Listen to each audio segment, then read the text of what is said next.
ជំរាបសួរបងប្អូនទាំងអស់គ្នាថ្ងៃនេះគឺថាមានបង្អែមបាញ់ចំនួនមកទៀតហើយបងប្អូនចាគឺថាបង្អែមបាញ់ចំនួននេះគឺថាពណ៌វិញគឺថាឡើង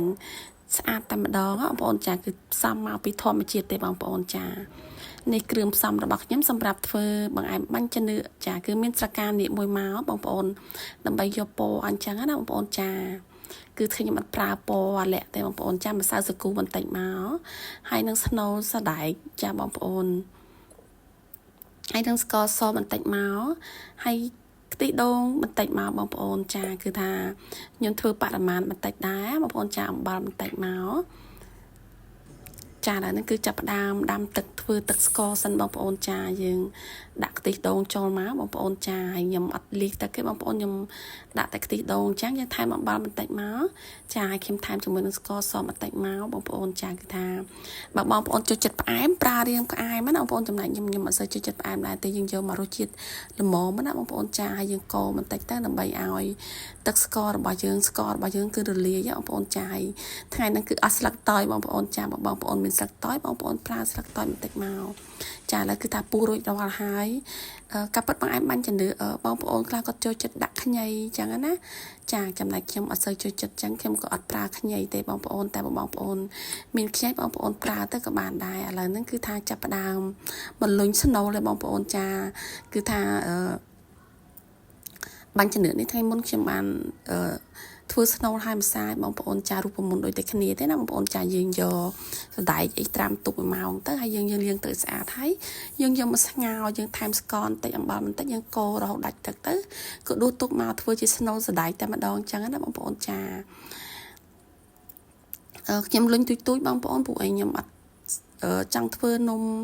បាញ់ចំនួនចាយើងទូចអញ្ចឹងណាបងប្អូនចា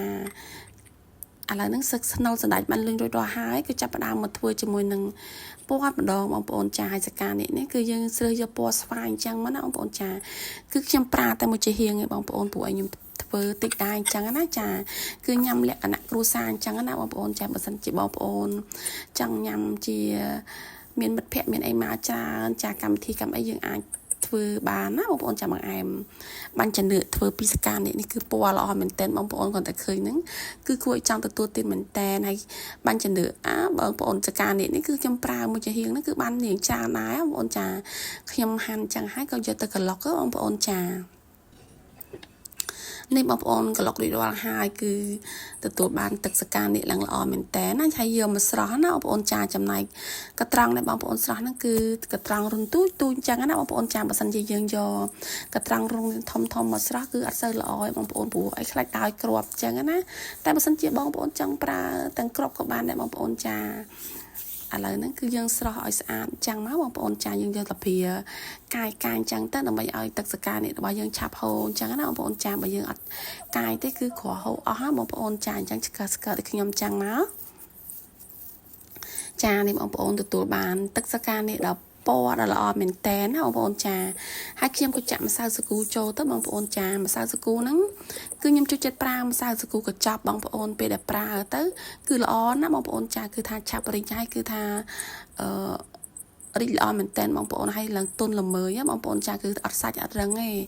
គឺថាសាច់ម្សៅសាគូកញ្ចប់នេះគឺល្អប្រើមែនតើបងប្អូនអាចសាកបងប្រើបានណាចាឥឡូវហ្នឹងគឺខ្ញុំចាប់ផ្ដើមយកមកកូរឲ្យបងប្អូនចំណែកពេលបងប្អូនដាក់ម្សៅសាគូចូលនឹងកូរហ្នឹងបងប្អូនបើកភ្លើងតិចណាបងប្អូនចាបងប្អូនកុំបើកភ្លើងខ្លាំងឲ្យសោះគឺបងប្អូនបើកតិចអញ្ចឹងទៅហើយយើងកូរទៅកូរមកណាបងប្អូនចាបងប្អូនកូរដូចខ្ញុំអញ្ចឹងទៅមើលតារៀងរីកអញ្ចឹងណាបងប្អូនចាសាច់ស្គួតម្សៅសាគូរបស់យើងឡើងស្អិតល្មួតហើយ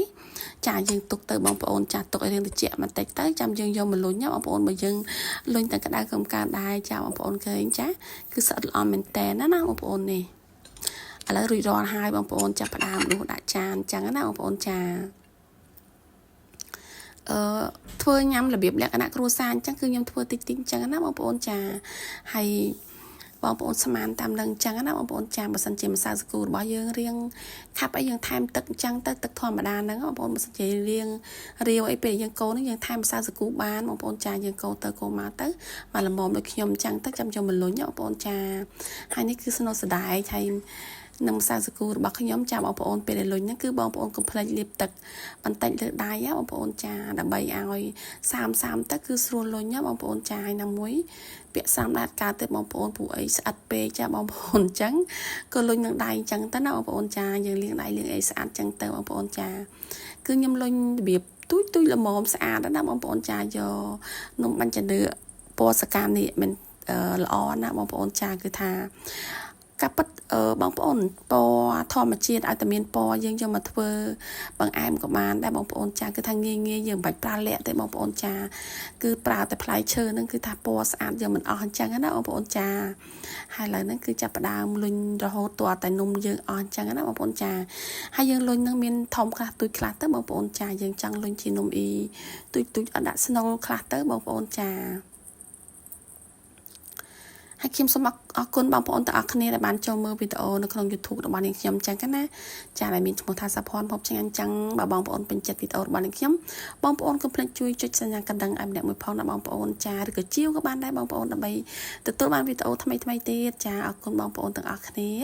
ចាឥឡូវនឹងថានៅទៅវិចខ្ចប់លុញទៅលុញមកអញ្ចឹងណាបងប្អូនចា